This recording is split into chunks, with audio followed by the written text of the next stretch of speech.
Episode 54 Boomer Guitar Sessions. This is Rod. Today is going to be a fun one. Today, who we're talking about is my childhood hero. When I was a kid, I started playing guitar because of Ace Frehley. I thought he was the god.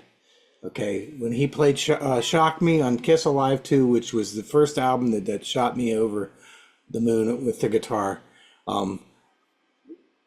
that was what I wanted to do with the rest of my life. I didn't know it at the time that any of it would be possible, but that's what I wanted to do. So, anyway, Ace Frehley, Randy Rhoads, and then finally Edward Van Halen. In that order, that's who I worshiped when I was a kid, and I think that was a thing when we were kids. We worship people.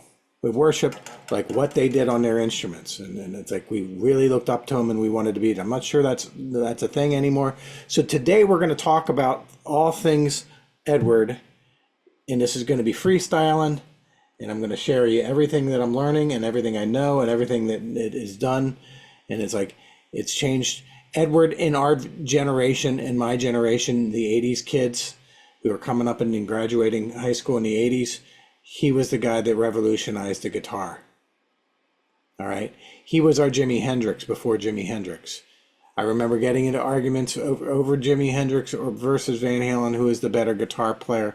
And back in 1985, 86, 87, gym class at York Suburban High School with Jeremy Fitzke, we were talking about it.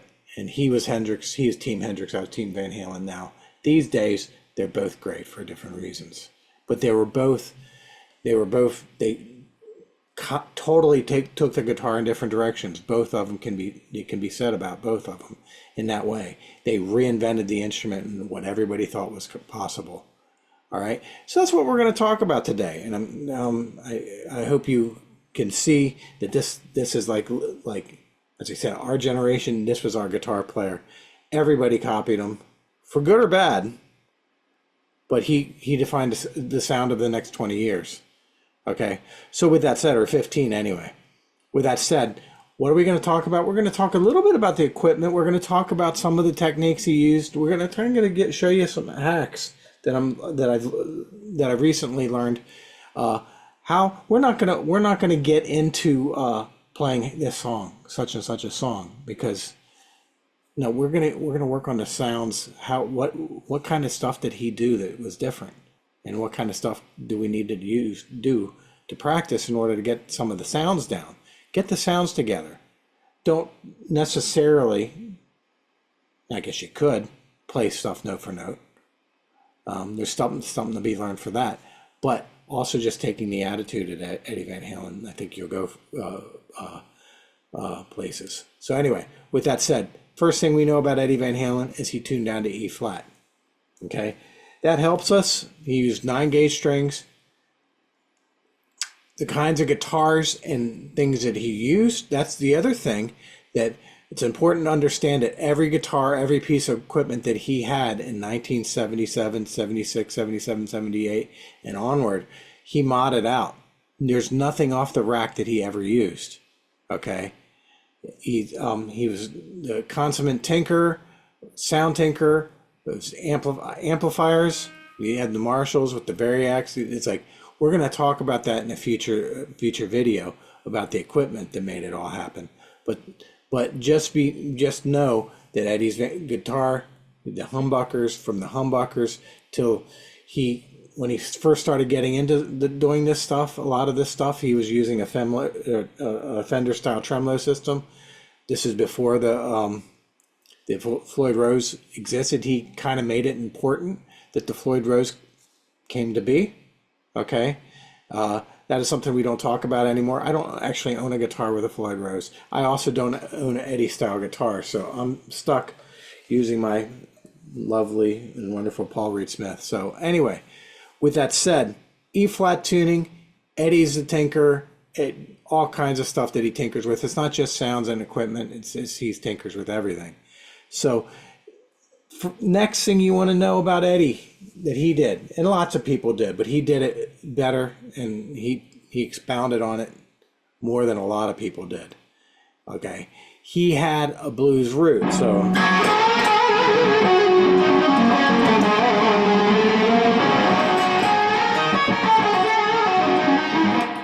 he had lots of those blues things that he learned from Clapton, some Tony Iommi. He was in a cover band. Van Halen was a cover band when they started out.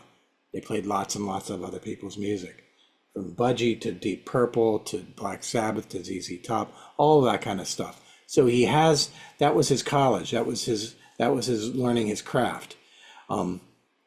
So he has all that background, but so all the blues licks and all the stuff that everybody else did, that's in his background. So, but what he did, and he fine-tuned, and he took a lot of his stuff was legato playing. When we say legato, what we're talking about is hammer-ons, pull-offs.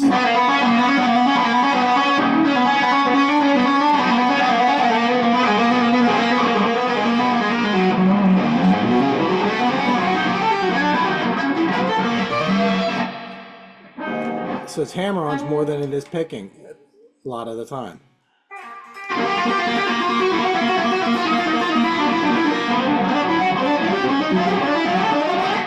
Just doing that, you can kind of hear the Van Halen sound, just the legato. Okay, so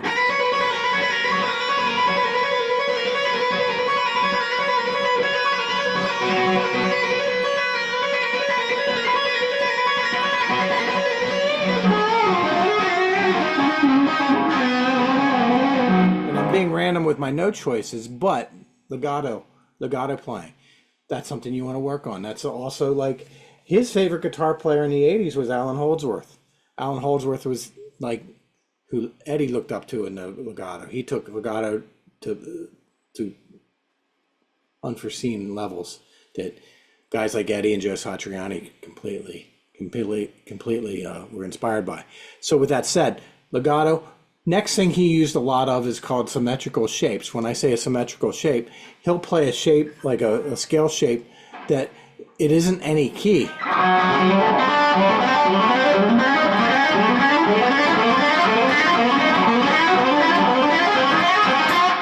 And it doesn't have to be two strings either. It's like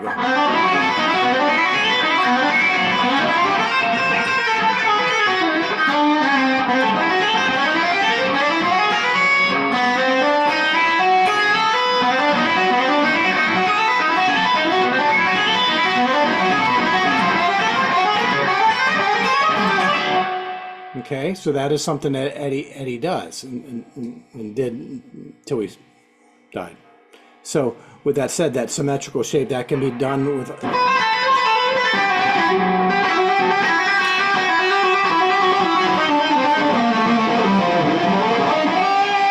right, it can be done with all manner of finger,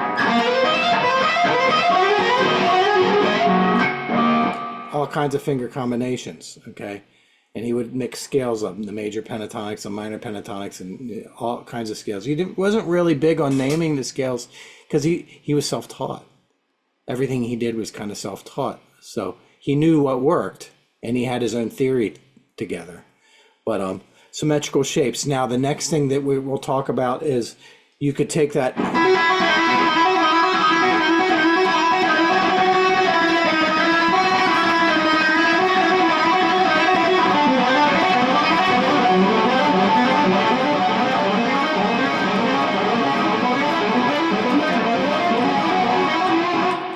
Okay, so that's called tremolo picking. When we tremolo pick, we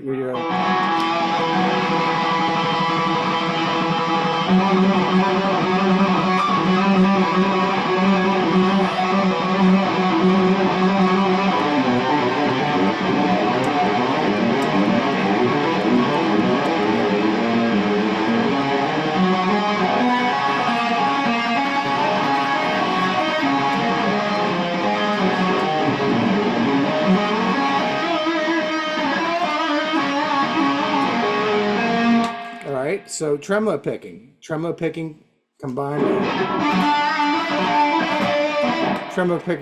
with the legato playing. Okay, he did it in a way that looked so effortless. So now another thing that I have recently learned, as in like this morning, that he did not use heavy gauge picks. Now I always did. My favorite pick, as of late, is the Petrucci Prodigy pick. But what he did This is a Eddie Van Halen hack. It's use Fender Thins.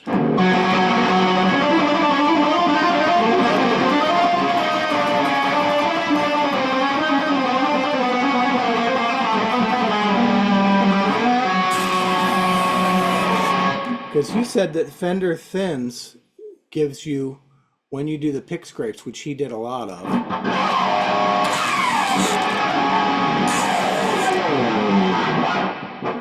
Okay, which we'll discuss momentarily. It sounds better with a thinner pick. And I believe it. Learned this from Weasel Zappa. Okay, and it's partially going down when he does his pick scrapes.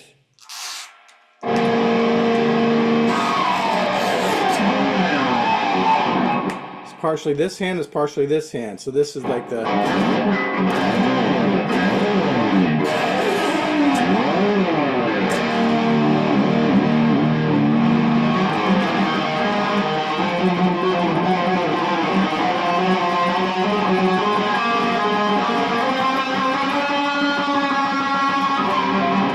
All right, so with that said, that's tremolo picking, pick scraping, two-handed stuff, two-handed pick scrapes. So anyway, so with that said, now the thing that everybody attributes with Eddie, and rightly so, he blew the doors off of it as a thing to do, is tapping. Now, also what we can be talking about, and we can think about, he would do wide interval leaps. He'll do like these kinds of really, and the only way he could get that held is by having his guitar like this, like you know, the cool things that he would do.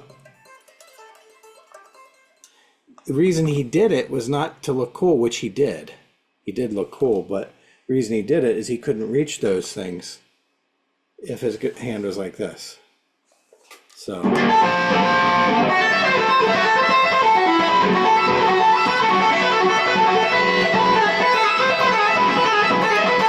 when he taps, tapping is the thing that that he did, that he blew the doors off of.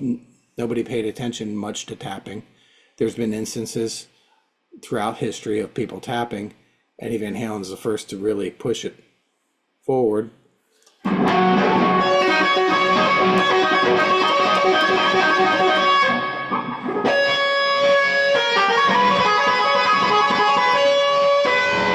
what tapping is you go,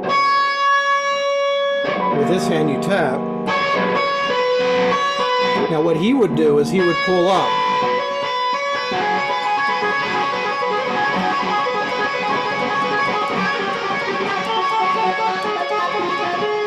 Now, not everyone pulls up, but Wolfgang does as well, as I'm hearing.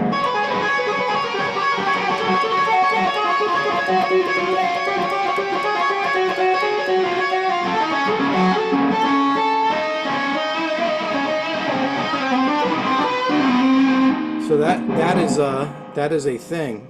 That is a thing. That the tapping, it's like just pick a note. And then this is a little cool little tone set that you can use. Now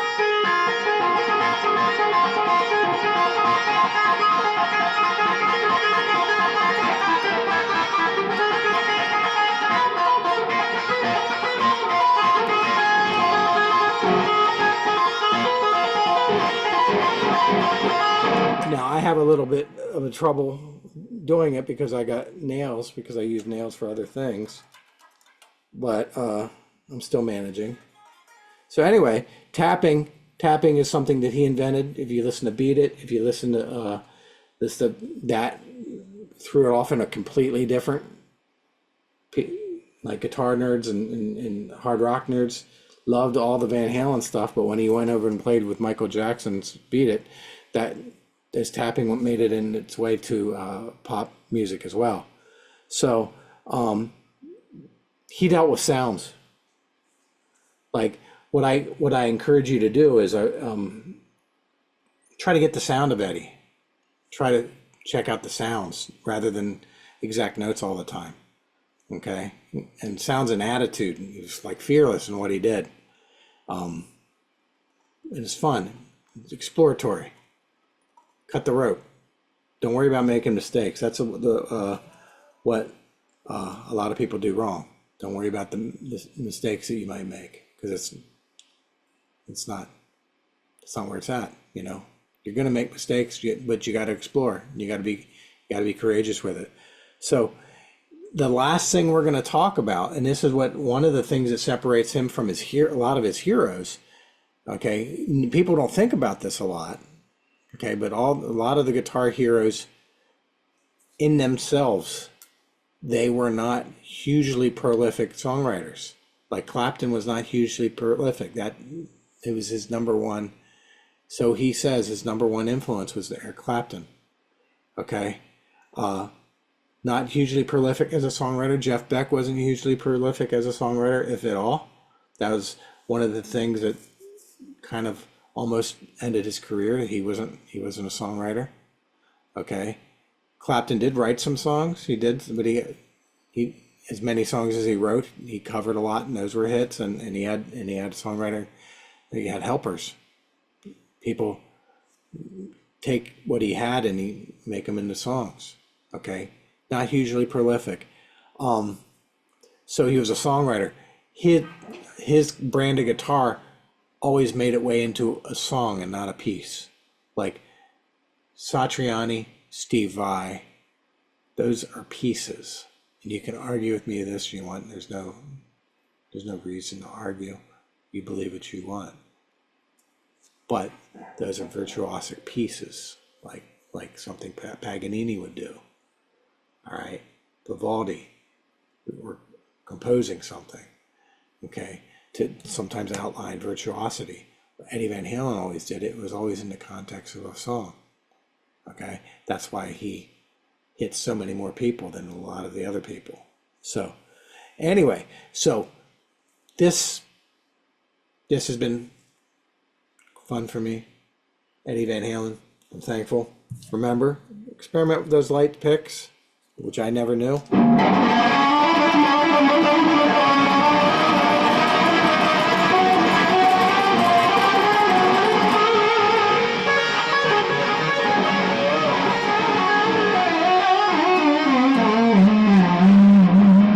That's the other thing. Whammy bar. Whammy bar.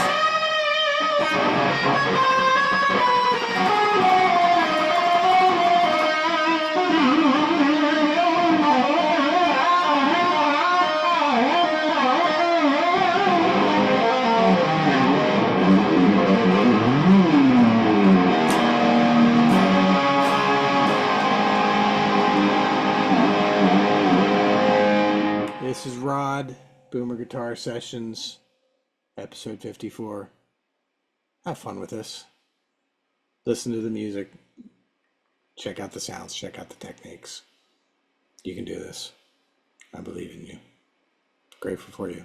Until next time. Hi, this is Rod from Boomer Guitar Sessions. I personally wanted to thank you for being part of our community. If you like what we're doing here and you want to see more of it, please hit the like, subscribe, and share. And this helps me spread my musical messages to all over the world. Thank you. I appreciate you. And always remember,